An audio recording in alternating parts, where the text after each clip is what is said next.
وہ آئے اور اپنی تقریر پیش فرمائے۔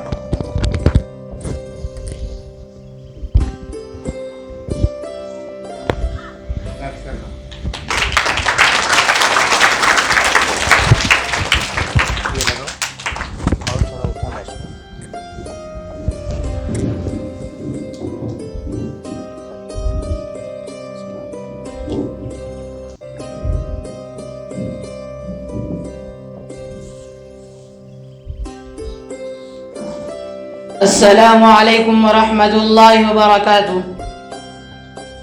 الحمد للہ رب العالمین والصلاة والسلام على سید الانبیاء والمرسلین محمد وعلى آلہ وصحبہ اجمعین، اما بعد فقد قال اللہ تعالی فی کلامہ المجید، اعوذ باللہ من الشیطان الرجیم، بسم اللہ الرحمن الرحیم، ولا تهنوا ولا تحزنوا وأنتم الأعلون إن كنتم مؤمنين۔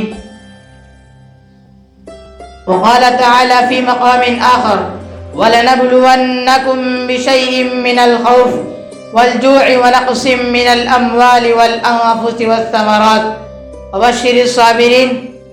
صدق الله العظیم۔ سامعین محترم و حاضرین اکرام، وطن عزیز کو وطن عزیز ہندوستان کو طویل جد و جہد کے بعد آزادی کی نعمت حاصل ہوئی، جس کے لیے ہمارے اسلاف نے زبردست قربانیوں کا نذرانہ پیش کیا، جان و مال کی قربانیاں دی، تحریکیں چلائی، پھانسی کے پھندے کے جرأت و حوصلے کے ساتھ بخوشی گلے لگایا، قید و بند کے مشقتیں جھیلی اور حصول آزادی کی خاطر میدان جنگ میں نکل پڑے۔ بالآخر غیر ملکی انگریز ملک سے نکل جانے پر مجبور ہوئے۔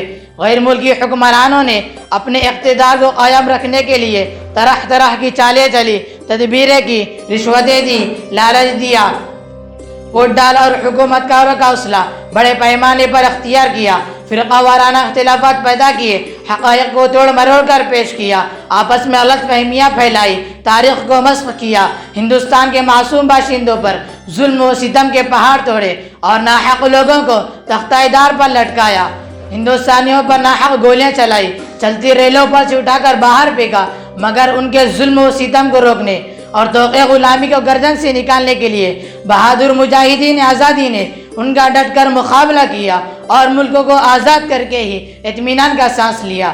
عزیز دوستو، انگریزوں کے قید و بند کے مصائب جھیلنے اور ان کی گولیوں کا نشانہ بننے والوں کی تعداد شمار سے باہر ہے۔ عام مسلمانوں کے علاوہ شہید و علماء کی تعداد 50,000 تک بتائی جاتی ہے۔ غرض ہر طرح ہر موقع پر مسلمان جنگی آزادی میں برابر شریک رہے، جن کو آج فراموش کیا جا رہا ہے۔ کسی شاعر نے کیا خوب کہا، جب پڑا وقت گلستان پہ تو خو ہم نے دیا، جب پڑا وقت گلستان پہ تو خو ہم نے دیا، جب بہار آئی تو کہتے ہیں تیرا کام نہیں۔ خلاصہ یہ کہ آزادی مسلمانوں کے بے مثال قربانیوں کا صلہ آزاد ہندوستان میں یہ ملا کہ عملاً وہ 2 نمبر کے شہری بنا دیے گئے، اور سچر کمیٹی کی رپورٹ کے مطابق ان کی حالات دلتوں سے بھی بدتر ہو چکی، اور آج حقیقت یہ ہے کہ خوف کا ایک ماحول ہے جس میں مسلمان جی رہا ہے۔ اب یہاں یہ سوال پیدا ہوتا ہے کہ ہندوستانی مسلمان کیا کرے جس سے ان کا مستقبل روشن ہو اور وہ ایسی باوقار زندگی بسر کر سکے جس میں ان کا مذہبی تشخص، ملی وقار اور تجارت و معیشت محفوظ رہے، برادران وطن کو شانہ بشانہ ترقی کی شاہراہ پر بلا خوف و ہراس اسی دوڑ سکے، اور دوبارہ ہندوستان کو سونے کی چڑیا بنانے میں ایک کلیدی کردار ادا کر سکے۔ تو اس سلسلے میں ہمیں دنیا کی سب سے سچی کتاب قرآن سے رجوع ہونا پڑے گا۔ خالق کائنات نے بہت صاف الفاظ میں آج سے 1400 سال پہلے ہی اعلان کر دیا تھا، وَأَنْتُمُ الْأَعْلَوْنَ إِن كُنتُم مُؤْمِنِينَ۔ اگر مومن کامل ایمان بن کر رہے تو تم ہی سر بلند اور کامیاب و کامران رہو گے۔ اور حضرت عمر بن خطاب رضی اللہ عنہ نے مقام جابیہ میں اپنے کمانڈروں کو مخاطب کرتے ہوئے اسی نقطے کی طرف اشارہ کیا تھا کہ كُنَّ أَذَلَّ قَوْمٍ فَأَعَزَّنَا اللَّهُ بِالْإِسْلَامِ فَمَهْمَا نَطْلُبُ الْعِزَّ بِغَيْرِ مَا أَعَزَّنَا اللَّهُ بِهِ أَذَلَّنَا اللَّهُ، کہ دنیا میں ہم سب سے ذلیل تھے، بس اسلام نے ہمیں سربلندی عطا فرمائی۔